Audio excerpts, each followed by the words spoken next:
프랭클리 선생님과 함께하는 사회복지 상담 시간입니다. 스튜디오에 선생님 나오셨습니다. 안녕하세요, 선생님. 안녕하십니까. 저희가 요즘에 이제 그 6월이 막 시작이 되고 6월 중반으로 가고 있기 때문에 날씨가 이제 상당히 더워지고 있습니다. 또 건강관리 잘 하시길 바랍니다.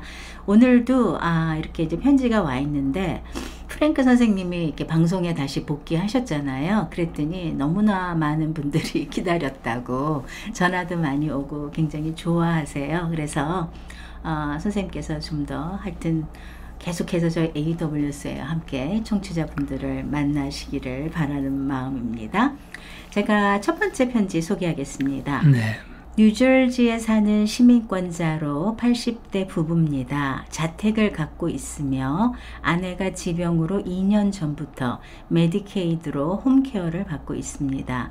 듣건대 아내가 사망하면 메디케이드가 비용 회수로 집을 차압한다고 해서 걱정하고 여러 가지 방법을 생각하고 있습니다.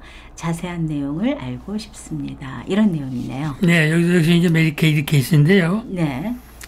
이분은 이미 네. 롱텀 케어 메디케이드를 받고 네. 거기에 의해서 홈케어를 받고 계시는 분입니다. 네. 그 롱텀 케어를 위해서 메디케이드를 사용을 하게 되면은 사용하신 환자가 돌아가시게 되면은 네. 메디케이드가 지금까지 지불한 돈을 회수를 합니다. 네. 그냥 다 공짜가 아니고요. 그렇죠. 네. 회수를 하는 것이 연방 법에 의해서 되어 있기 때문에 네. 스테이트마다 다 똑같습니다. 네. 물론 그 회수를 하는 방법이나 이런 건 조금 차이가 있지만은 네. 기본은 다 같습니다. 네. 그래서 메디케이드를 덮어놓고 사용을 하는 것만이 반드시 좋은 건 아니라 그런 얘기입니다. 그렇죠. 그다음에 이제 메디케이드, 롱텀케어 메디케이드를 신청을 할 때 기본적으로 본인이 살고 있는 집은 자산으로 계산을 안 하기 때문에 네. 롱텀케어 메디케이드를 받는데 지장이 없이 지금 케어를 받고 있는 겁니다. 그렇죠. 네. 근데 이제 받고 있는 그 부인이 돌아가시면은 네. 부인에게 지급된 메디케이드의 그 사용 액수가 회수를 하려고 받게 됩니다. 네. 회수를 하게 되면은 집이 있기 때문에 네. 집에다가 린을 넣습니다. 차압을 네. 하게 되죠. 네. 그래서 메디케이드가 그 돈을 회수를 하게 됩니다. 네. 근데 메디케이드를 뭐 평생 동안 사용하고 있는 사람도 있고 네. 또 노후에 사용한 사람들만 또 있고 그렇기 때문에 네. 이 회수의 메디케이드의 비용 회수의 대상은 네. 55세 이후에 55세 이후. 예, 55세 이후에 사용된 메디케이드의 모든 액수를 네. 회수를 하게 됩니다. 55세 이후. 예. 네. 근데 이제 집이 있으면 집을 차압을 하지만은 네. 집 말고 네. 은행에 자산이 있거나 또는 딥투자가 있거나 투자. 예. 알리마니 또는 뭐 여러 가지 본인이 소유해야 했던 네. 자산에 해당이 되면은 다 차압 대상이 됩니다. 근데 이제 농촌케어 메디케이드를 신청을 할 때 집 네. 이외에 다른 자산은 전부 자격 규정에 이미 적용이 돼 버리잖아요. 그렇죠. 그러니까 없다고 봐야 되는 거죠. 없다고 봐야죠. 예, 없다고 보는데 이제 집은 네. 그 자산에 계산을 안 했기 때문에 네. 차압 대상이 됩니다. 네. 그래서 이제 이분도 그 남편의 입장에서 네. 집을 이제 차압을 한다고 그러니까 네. 걱정을 하고 있는 거죠. 이런 케이스가 무척 많은 것 같아요. 많습니다. 네. 문의가 많이 네. 올 겁니다. 네. 우리가 꼭 알아둬야 할 거는 메디케이드를 사용한다고 그래서 모두가 다 차압을 해서 회수를 당하는 게 아니고 네. 면제 조항이 있습니다. 차압 대상에서 면제되는 게 이렇게 조항이 있어요. 네. 메디케이드를 쓰다가 수혜자가 돌아가시면은 네. 한 달 내지 2달 이내에 네. 그 메디케이드 오피스에서 편지가 옵니다. 네. 왜냐하면 자동적으로 와요. 네. 왜냐하면 요즘 그 사람이 사망하게 되면은 네. 소셜 시큐리티 오피스에 자동적으로 신고가 되잖아요. 네. 사망 신고가 되면 소셜 시큐리티 기록에 사망이 되면은 그 인포메이션이 메디케어 다 갑니다. 일시에 가버려요. 네. 그렇게 되면 이제 메디케이드 오피스에서 이분이 사망이 됐다. 네. 그러니까 딱 보고 메디케이드 회수 작업을 진행을 바로 합니다. 네. 그래서 이제 편지가 옵니다. 네. 그 편지 내용은 이제 비용 회수를 한다는 내용하고, 네. 그다음에 그 본인이 가지고 있는 사망자가 가지고 있는 가족 관계를 조사하는 편지가 옵니다. 네. 다 자동적으로 오게 돼 있어요. 네. 근데 거기에 중요한 거는 두 부부가 살다가 한 분이 돌아가시고 한 분이 살아계세요. 네. 미망인 또는 남자의 남편. 미망인을 네. 뭐라고 그럽니까? 호랩이라고 그럽니까? 예. 예. 어쨌든 배우자가 살아계시죠. 배우자가 살아계시면은 차압 대상에서 면제가 돼버립니다. 아, 그렇군요. 예. 또 그러고 21세 미만 자녀가 그 집에서 같이 살고 있었으면은 면제가 됩니다. 아, 살고 있으면요. 살고 있으면. 예. 네. 또는 네. 영구장애인이 있잖아요. 네. 소셜 시큐리티 디세빌리티. 네. 영구장애인 자녀가 그 집에 살고 있으면은 면제가 돼버립니다. 네. 또 한 가지 경우는요. 자녀가 그 집에 와서 돌아가신 분을 2년 이상 케어할 수가 있잖아요. 그렇죠. 그 집에 살면서. 네. 그러니까 다른 데 주소를 갖지 않고 그 집에 주소를 두고 어머니 케어를 2년 이상 했다면은 네. 그런 자녀가 있으면은 네. 또 면제 대상이 돼버립니다. 아, 네. 그렇게 해서 면제가 되고, 네.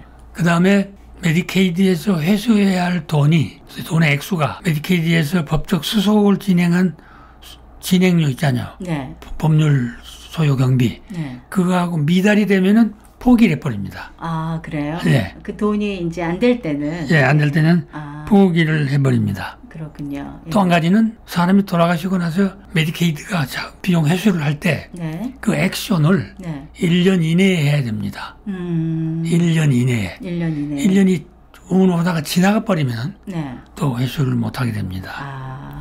그런 예외적인 상황이 있습니다.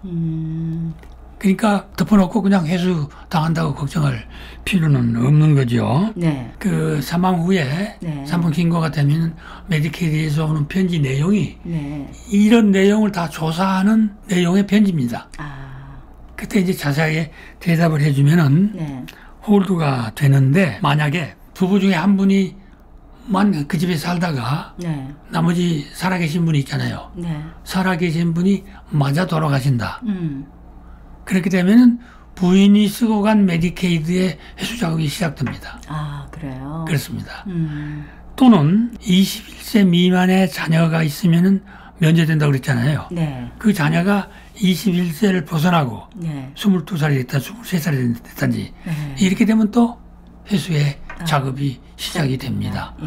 물론 이제 그 자녀의 경우고, 네. 자녀 말고 이제 남편이 살아있다든지 이렇게 되면 또 물론 면제 대상이 되는 거죠. 그렇죠. 네. 아니면은 영구 장애인 자녀가 있으면은 면제된다고 그러지 않았어요. 네. 그 장애인이 죽게 되면은 네. 또 회수의 대상 작업이 시작이 됩니다. 네. 이렇게 이제 적용이 돼서 네. 회수를 하게 되는데, 요즘 이제 법률 개통에서 네. 변호사들 사이드에서 그거를 피할 수 있는 여러 가지 프로그램들을 찾아가지고 네. 선전하고 얘기하고 있는 걸 제가 알고 있습니다. 네. 거기는 이제 어떤 것이 있냐 그러면은 메디케이드 트러스트라고 하는 네. 그 법률 프로그램이 있습니다. 신탁이죠. 네. 그건 이제 그 취소 불능입니다. 네. 취소 불능 트러스트인데, 네.